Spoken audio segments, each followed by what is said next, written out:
Bonjour, je m'appelle Valérie Savoir et je vais te raconter une histoire que j'ai écrite. Alors, ferme les yeux, installe-toi confortablement et en route pour un épisode pas gnangnan. J'écoute. Je vais te raconter l'histoire du chichi. Enfin, ce n'est pas seulement l'histoire du chichi, c'est aussi l'histoire de Fanfan. Et si tu la connaissais, je suis sûre que Fanfan deviendrait ton amie. Fanfan, c'est une chouette fille. Elle a presque toujours le sourire. Elle adore raconter des blagues. Et elle a toujours un mouchoir dans sa poche pour les copines tristes. Bon, parfois, Fanfan boude un peu. Mais elle ne reste jamais fâchée très longtemps. Fanfan habite une grande maison, tout au bout d'une allée, à l'orée de la forêt. Une maison qui craque sous le vent et dans laquelle elle se sent bien. Fanfan adore parler pendant des heures avec sa meilleure amie Clémentine, construire des cabanes dans la forêt à côté de chez elle avec Hugo, son amoureux, jouer de la trompette dans la fanfare de l'école. Et puis, Fanfan a un secret. Elle ne l'a jamais dit à personne, même pas à Clémentine, même pas à Hugo, même pas à ses parents. Dans la chambre de Fanfan, il y a une petite porte. Quand on l'ouvre, on arrive dans son endroit secret. C'est une petite pièce cachée sous la pente du toit. Fanfan l'a entièrement aménagée. Cela lui a pris beaucoup de temps. Son endroit secret est aussi grand qu'un grand placard à balai, mais sans balai dedans. Le sol est recouvert d'un épais tapis blanc, moelleux. Et quand on marche dessus pieds nus, c'est comme si on marchait sur de la neige bien chaude. Des coussins multicolores sont posés contre le mur. On a juste envie de s'y blottir. Au plafond, une longue guirlande de toutes petites lampes éclaire l'endroit secret. Juste à côté d'une petite bibliothèque, avec ses livres préférés, il y a un grand coffre à trésors. Quand on l'ouvre, on trouve des crayons pour dessiner, quelques jouets. Sur une étagère, sa collection de boîtes à musique. Elle en a déjà 7. Et une boîte à bonbons remplie à ras-bord. Il flotte d'ailleurs toujours dans son endroit secret un délicieux parfum de réglisse et de fraises. Fanfan adore se réfugier dans son endroit secret, pour lire des livres, pour dessiner, pour regarder par la fenêtre, pour écouter la pluie tomber et pour rêver. Le matin où mon histoire commence, Fanfan est réveillé par un vacarme de tous les diables.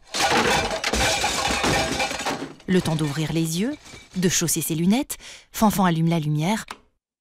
Le bruit vient de son endroit secret.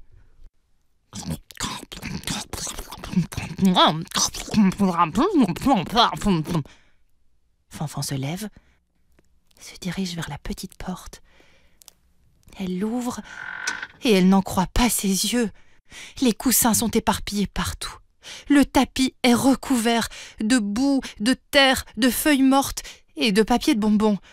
La bibliothèque est renversée, certains livres sont déchirés, le coffre est ouvert et la bonne odeur de réglisse a disparu. Ça sent même très mauvais. La fenêtre est entr'ouverte et au beau milieu de ce désordre, une grosse boule de poils noirs avec des yeux, une bouche, 2 bras, 2 jambes. Oh oh oh, c'est trop bien ici. Je suis le chichi et la fenêtre était ouverte, alors je suis rentrée et je crois bien que je vais m'installer ici. Ha ha ha, c'est trop chouette. Fanfan claque la porte. Elle tremble comme une feuille en pleine tempête d'automne. Son cœur cogne très fort. Mais qu'est-ce qui se passe ? Pourquoi ce chichi est entré dans son endroit secret ? Elle sent des larmes lui monter aux yeux. Hier, elle avait laissé la fenêtre ouverte pour que la bonne odeur du printemps entre dans son endroit secret. Et ce gros chichi en a profité pour entrer. « C'est de ma faute !» se dit Fanfan. Fanfan pleure, tout bas. Derrière la porte, le chichi met encore plus de désordre. Fanfan ne sait pas quoi faire. Alors elle s'habille et entre ses larmes, se brosse les dents. Papa a préparé son petit déjeuner préféré, une tartine épaisse au miel et un grand bol de lait chaud. Fanfan croque 2 fois dans la tartine, avale une seule gorgée de lait, puis murmure « J'ai pas très faim ce matin. En classe, c'est le jour de la dictée. Fanfan se concentre, mais impossible d'écrire. À la place, de grosses larmes coulent jusque dans son cahier. Madame Constance lui demande si tout va bien. Fanfan sèche vite ses yeux. Oui, je suis juste un peu fatiguée. Et toute la journée, c'est pareil. Fanfan pleure dans sa soupe, elle pleure à la récré, elle pleure dans sa trompette, et même à la gym. Clémentine lui prête un mouchoir, lui parle doucement, la prend dans ses bras, mais aucun mot ne sort de la bouche de Fanfan. Comment lui expliquer ce qui se passe? En plus, Fanfan se dit que c'est de sa faute. L'après-midi se termine, Fanfan rentre à la maison. Elle monte les escaliers, entre dans sa chambre, et le chichi, il est toujours là. Fanfan tremble comme une feuille dans le blizzard d'hiver. Oh, c'est à cette heure-ci que t'arrives? J'ai faim, moi. Je veux des berlingots fluo, et de la barbe à papa, et des cerises acidulées, et des chamallows, et une couverture, parce que je veux faire une sieste, et que ça saute. Fanfan referme la porte d'un coup sec. Elle n'en croit pas ses oreilles. Lui ramener des bonbons et une couverture? Non mais ce chichi est vraiment impoli. Déjà qu'il entre chez elle et en plus, il lui demande d'apporter plein de choses.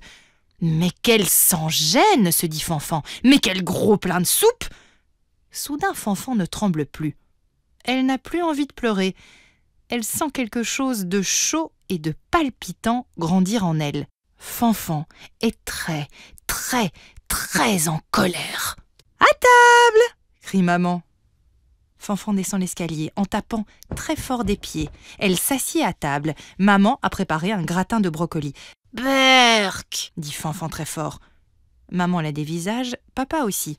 « Berk, je déteste les gratins et je déteste les brocolis et je déteste tout dans cette maison !»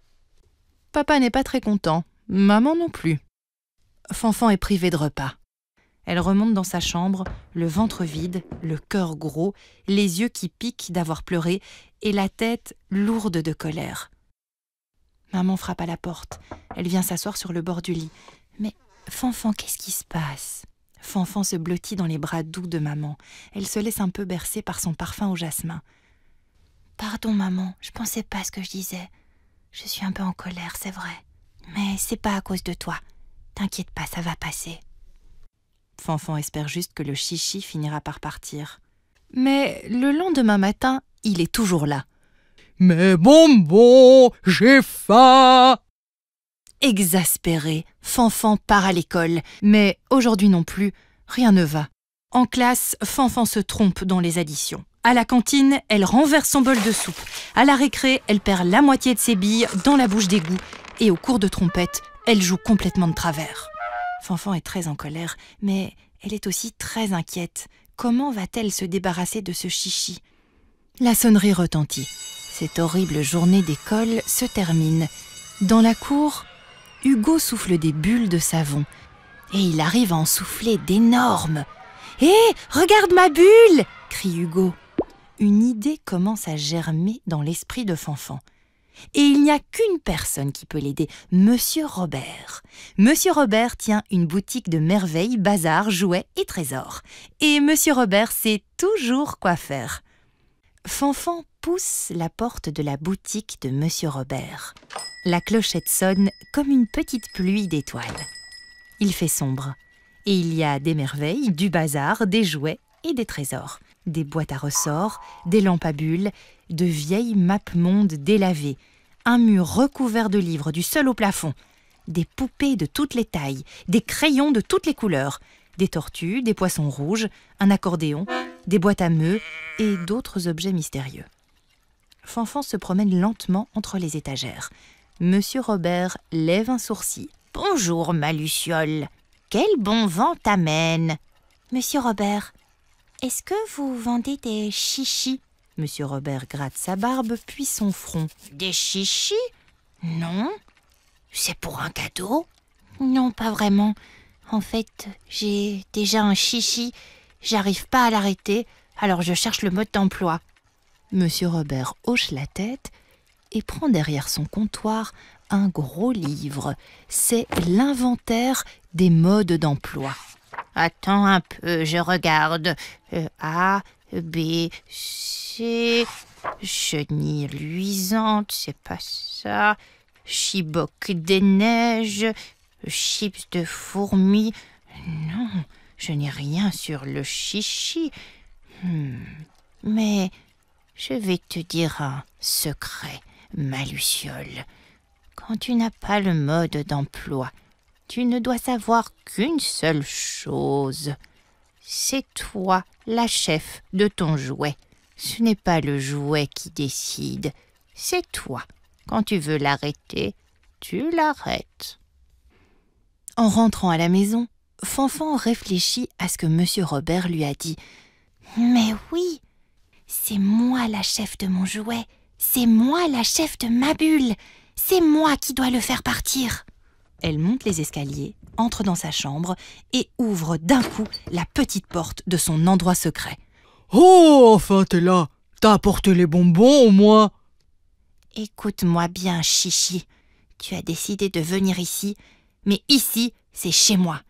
Et moi, je suis la chef de chez moi. Alors maintenant, tu vas devoir partir. » « Ha ha ha! Non, non, non, je ne pars pas. Je suis trop bien ici. J'ai pas du tout envie de m'en aller. » T'as pas envie de t'en aller? Eh bien alors, c'est moi qui vais t'aider à partir. Et sans attendre une seconde de plus, Fanfan ouvre la fenêtre de son endroit secret. Elle prend le chichi dans ses mains. Qu'est-ce que tu fais? Repose-moi immédiatement! C'est ce qu'on va voir, dit Fanfan. Elle prend son élan. Et elle jette le chichi de toutes ses forces par la fenêtre. Le chichi s'envole dans le ciel. Et il vole très longtemps. Fanfan avait vraiment beaucoup de force. Et le chichi tombe tout au loin, au beau milieu de la forêt. Ça y est, je suis débarrassée de ce chichi de malheur. Vite, Fanfan ferme la fenêtre. Le chichi ne devrait pas revenir de sitôt. Mais Fanfan a du travail. Il faut nettoyer, ranger, réparer, remettre son endroit secret en état. Et une chose est sûre, plus jamais Fanfan ne laissera la fenêtre de son endroit secret ouverte. Car Fanfan l'a bien compris, sa bulle, c'est sa bulle. Ce podcast a été mixé par Cédric Van Stralen et illustré par Alice Depage. Un podcast produit par We Tell Stories. À bientôt pour le prochain épisode.